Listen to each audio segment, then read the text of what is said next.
Ракометните Суперлигаше ги започна зимските подготовки за втори дел од сезоната. Најпрво ќе биде неизвестно за плейофот, а потоа ќе има голема борба за титулата.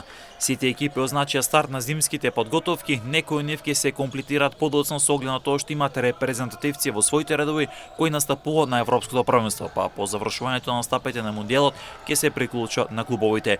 Како што претходно информиравме, околу месецот за плейофот трката ќе ја водат Тиквеш, Бутел, Скопје, Евроформ, Пелесер 2 и Прилеп.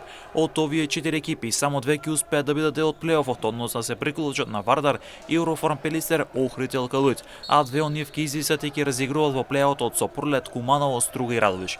Најголем фокус оваа сезона ќе има на борбата за титулата, каде 4 екипи влегуваат максимално изравнето.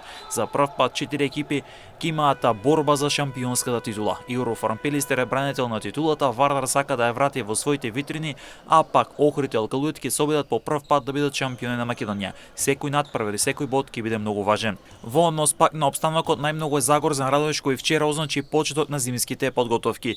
Тимот е на дното без бодови и Струга предпоследен со 6 бодови, а пак Куманово е на 10-то место со 7 бодови. Битката ќе биде да се избегне последното место ако е директно води кон испаѓање во првата лига, како и да се избегне предпоследното место ако е води кон баражот за опстанок. Во следниот период се очекуваат промоција на нови играчи.